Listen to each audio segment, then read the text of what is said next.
saveur divine. Cette bonne nouvelle du royaume sera prêchée dans le monde entier pour servir de témoignage à toutes les nations. Alors viendra la fin. Ce pain céleste vous est présenté par Immaculée Niraneza.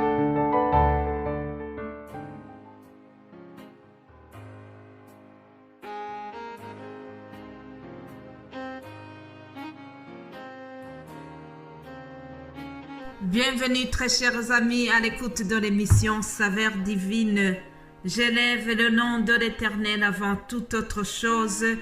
À lui l'honneur, la gloire, aujourd'hui et pour toujours. Alléluia.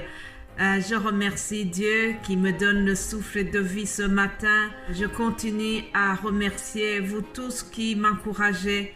Hier, il y a 2 sœurs qui m'ont envoyé des messages pour me dire que elles sont vraiment beaucoup édifiées par ce que je suis en train de partager. Alors, des messages de soutien, ça me réconforte et ça me montre que le travail que nous faisons, ce travail est en train d'édifier le peuple de Dieu. Ah, j'aime la parole de Dieu. Je souhaite que ça soit pareil pour vous. Le prophète Jérémie en parla de la parole de Dieu. Il a dit quelque chose que je voudrais vous partager avant de continuer la méditation d'aujourd'hui. Jérémie a dit dans le chapitre 15, au verset 16, il a dit ceci: « J'ai recueilli tes paroles et je les ai dévorées. Tes paroles ont fait la joie et l'allégresse de mon cœur, car ton nom est invoqué sur moi, Éternel Dieu des armées. » Que le nom de l'Éternel Dieu des armées soit évoqué toujours sur les missions Saveur divine. Ça, c'est vraiment notre but. C'est que toute la gloire soit d'abord à l'Éternel, Créateur du ciel et de la terre. Alléluia. Merci à vous tous qui écoutez ces émissions et qui sont édifiés et qui les partagez avec les autres. Que toute la gloire revienne à notre Dieu. C'est lui qui nous donne la volonté et le pouvoir de faire son travail. Merci, Père. Alors, nous allons continuer notre méditation. Comme vous savez, nous sommes sur le thème qui parle de plaire à Dieu. Nous avons vu dans l'épître aux Hébreux que sans la foi, il est impossible d'être agréable à Dieu. Sans la foi, il est impossible de plaire à Dieu. Voilà, on est parti aussi de ce verset.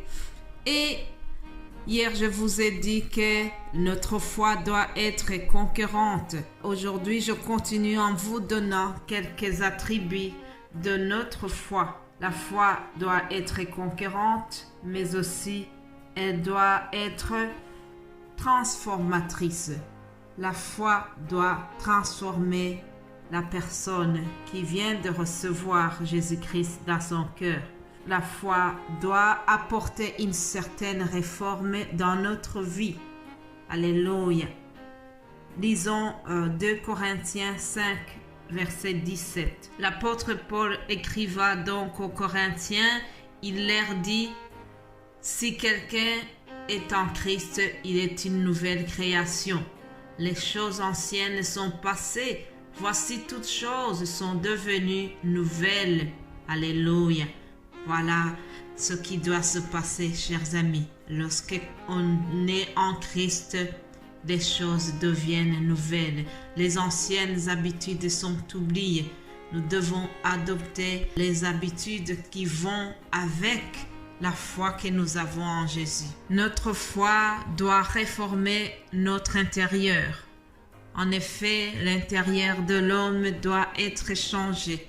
Une fois que nous sommes venus à Christ, lorsque nous avons la foi, lorsque nous venons de recevoir Jésus-Christ et de le suivre, nous devons nous débarrasser du vieil homme et porter l'homme nouveau, l'homme qui est transformé, l'homme qui est touché par la parole de Dieu. Amen. Une vie transformée, cela doit apparaître dans la vie de tous les jours. Cela doit être visible. Dans la Bible, nous avons un très bel exemple d'un monsieur qui s'appelle Zachée. Alors, il était voleur. C'était quelqu'un qui avait été malhonnête à l'égard du peuple.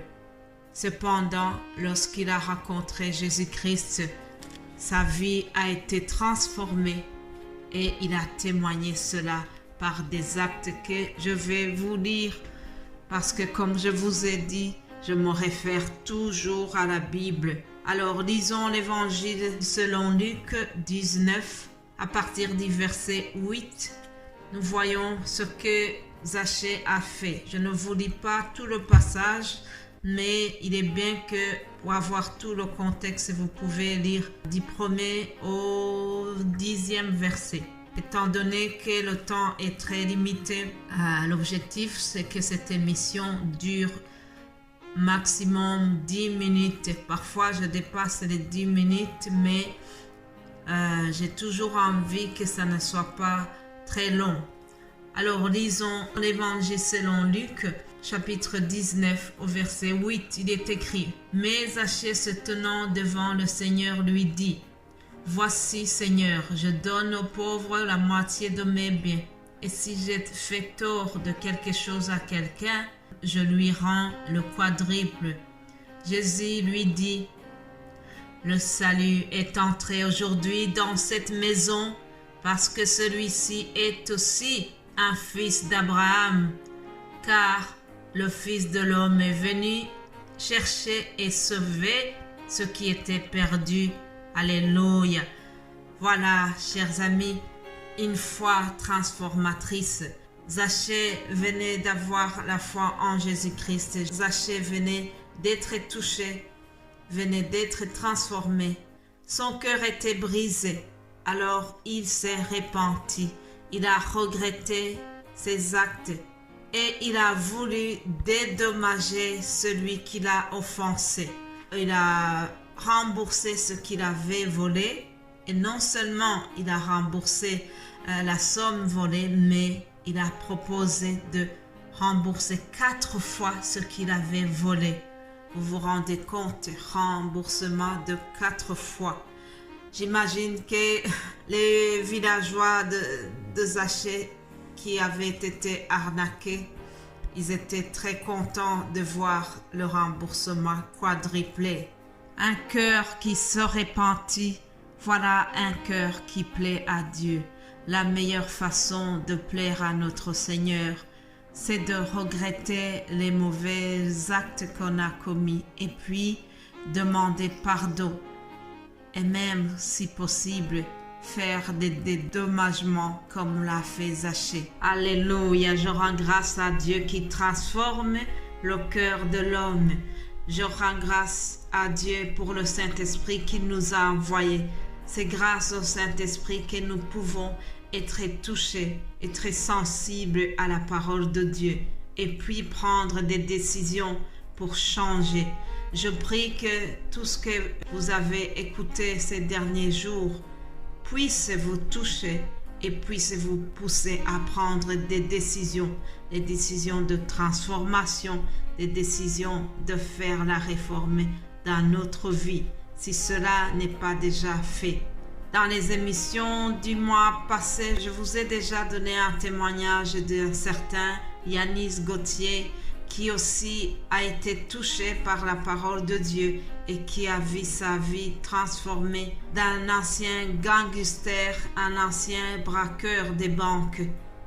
Il a été touché par la parole, il s'est converti. Aujourd'hui, il est prédicateur de la parole de Dieu. Alléluia, parce que sa foi a été vraiment un acte, sa foi a été active, mais d'une manière très positive.